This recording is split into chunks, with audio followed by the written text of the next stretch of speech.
Хәзер эпос там үҙенең йөкмәткәһенә ҡайтайым, чөнки мин шул эпос тураһында күберәк ҡыҙыҡһынаһығыҙ дип уйлайым.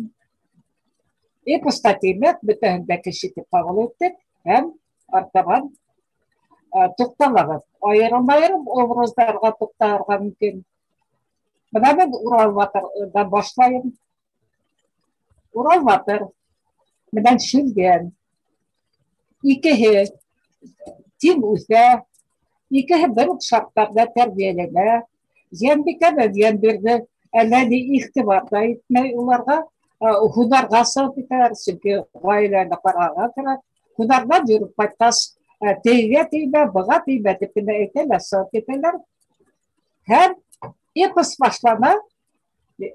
Уралға 10 йәш, Шүлгәнгә 12 йәш. Вә эпосты уҡыған да, тыңлаған да саҡта бик күптәр уға иғтибар итмәй. Бына уҡытыусылар алдында сығыш яһаған саҡта улар әйтә, бәй, беҙ ағай иғтибар итмәгәнбеҙ, уҡыған да киткәнбеҙ. Ни өсөн Уралға 10, Шүлгәнгә 12 тип алған авторҙар? Сөнки 10 йәшкә тиклем һәм 10 йәш тирәһендә бала бөтөн нәмә менән ҡыҙыҡһына, белгеһе килә. Шул уҡ мына Урал батыр үлем тураһында белгеһе килеп, тотош ҡоштарҙан һорай, башҡа йәнйәләрҙән үлемде юҡ итеп булды һораша.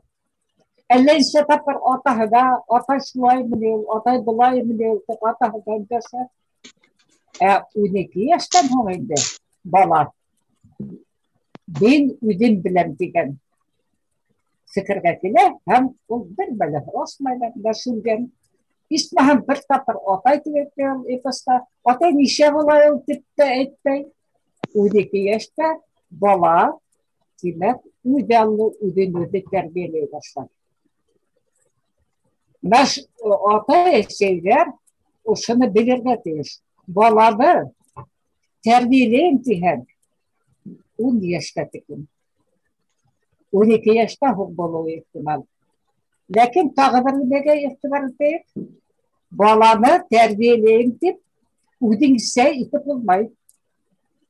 Туҡтамына был баланы мин үҙемсә, үҙем һымаҡ итеп тәрбиәләйем тип. Улай булмай. Баланың иң тәүҙә үҙенең эске донъяһын белеп алырға кәрәк. Һәм ошо эске донъяһы эсендә генә баланы үҙенең ҡалыбында ғына үҙгәрештәр индергә мөмкин.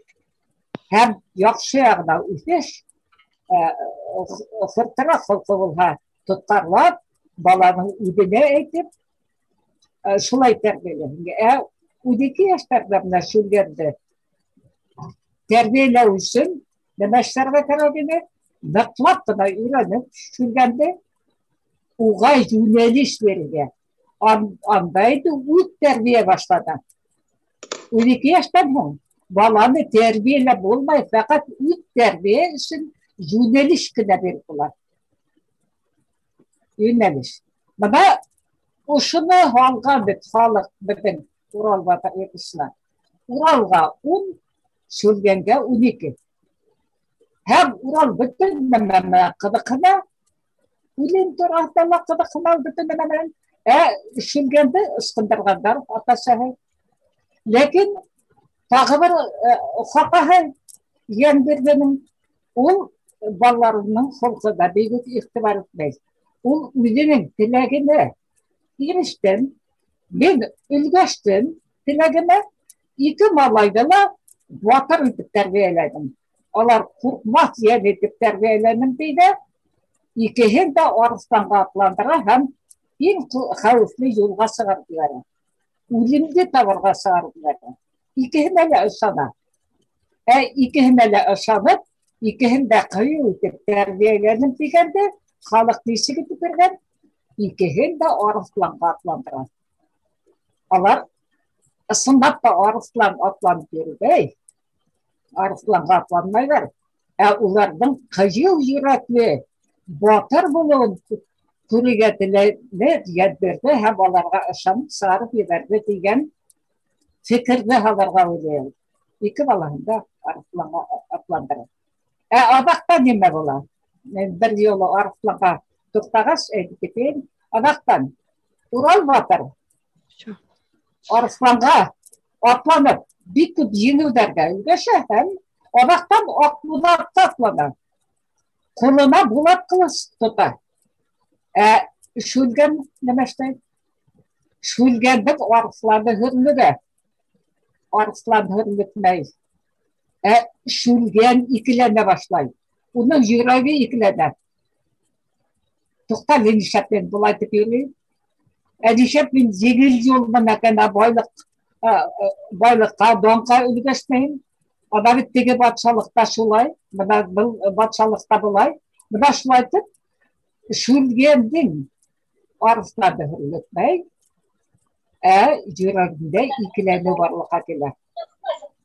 Hem nihayet iki tapır hürlükenden hon.